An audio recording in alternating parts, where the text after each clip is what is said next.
Hello, Year 12. Welcome to our assembly today.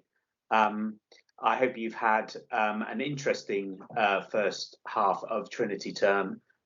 You have performed excellently in your online lessons.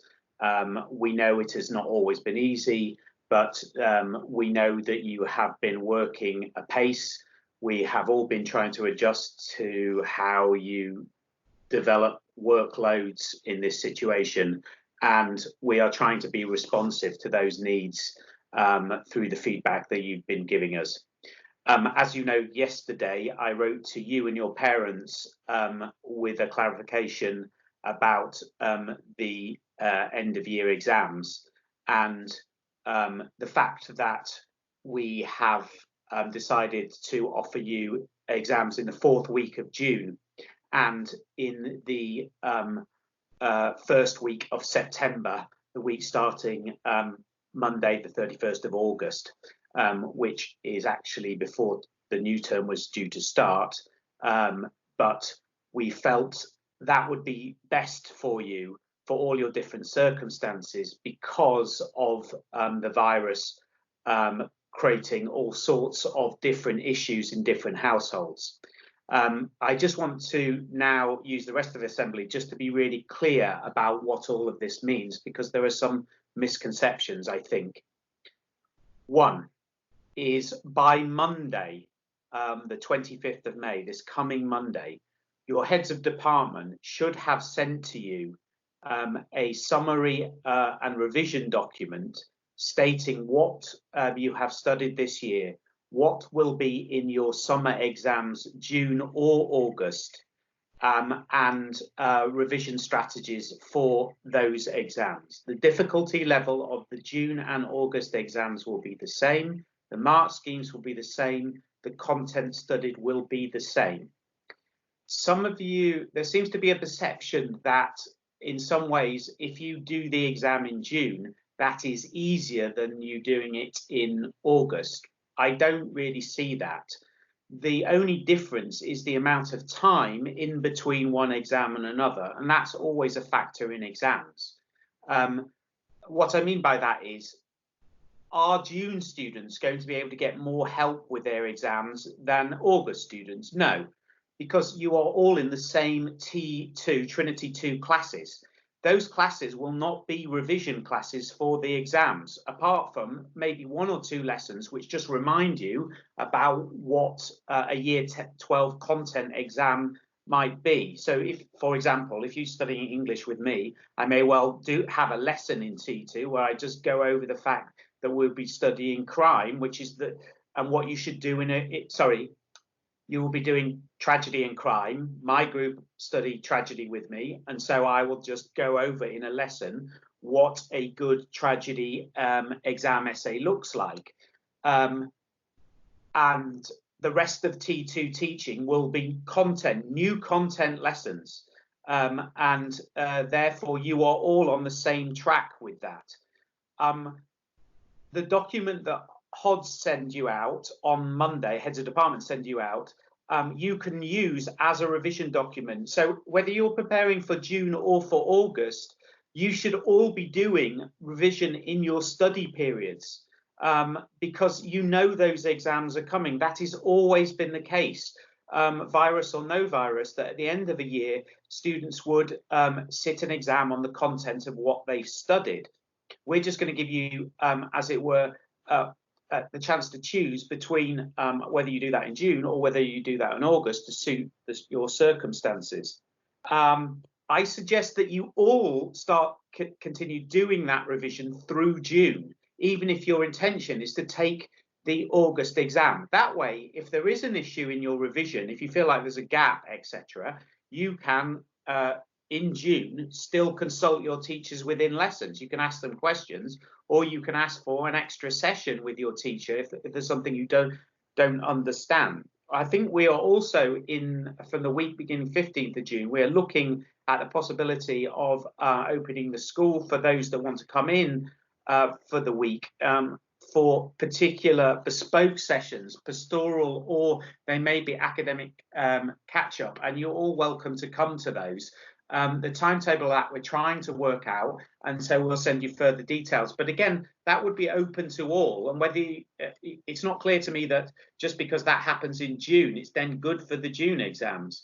If you're doing the exam in June, you've got four definite weeks before the exam, whereas the August people have 4 definite weeks to revise and ask questions, and then they have to keep that drip fed over the July and early August period, ready for return. So if you're taking the exam in August, you will have to suddenly be up to speed or keep all of that drip fed over the summer. If you're taking it in June, you've got the problem, you've got 4 weeks and then you're in.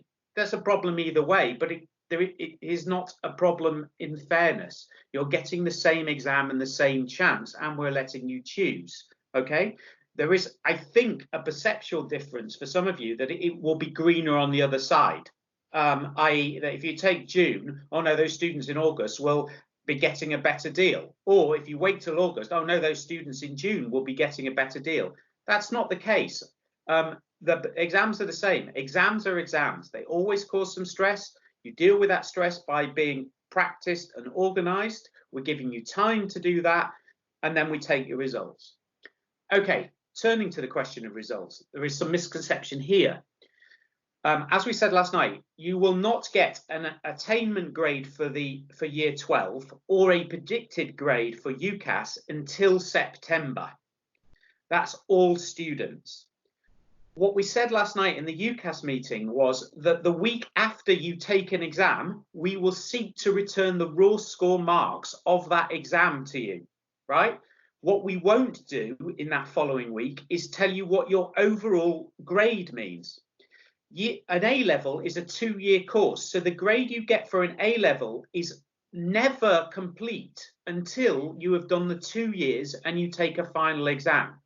If you're given a grade to say where your performance has been at in year 12, that is a matter of judgment of your teachers based on not only on an end of year exam, but also on all of the other things you've done during the year, all of your homeworks, all of the benchmarks, what your teachers see in class. That is what an overall grade is based upon, and it will be this time. It is every year, and that is what we will give you in September.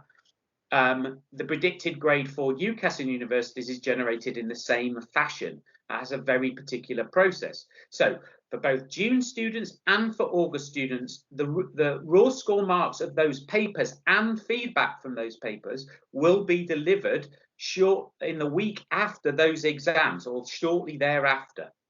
You'll appreciate how fast the departments are having to work to mark all of that. But we're doing that because we want to help you.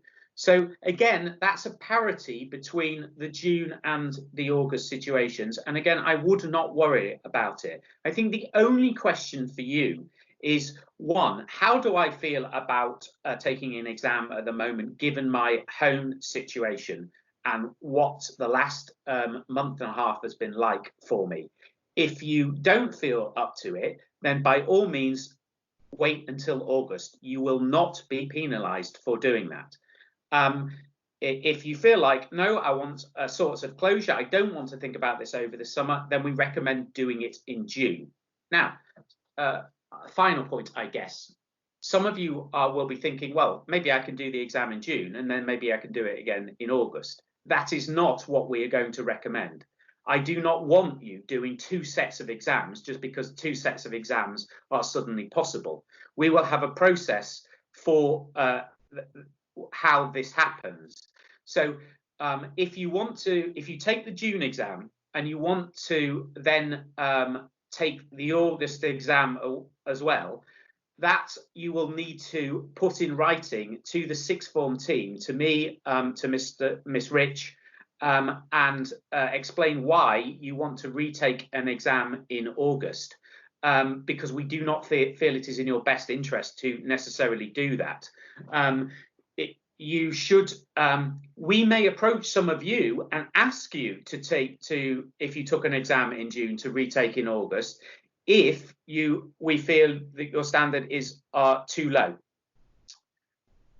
So that is a potential risk, but that is always a risk. We can always say, actually, we don't think you're up to the standard for the next stage of your A levels, so we feel like you need to take another test or take these set of actions, and that will be the same in August. If you don't reach the standard in August, we will have that conversation again in the first week of September. That's part of like looking at you and saying, well, are you at the level that we require you to be at in order to cope with the next the coming academic work that you will face.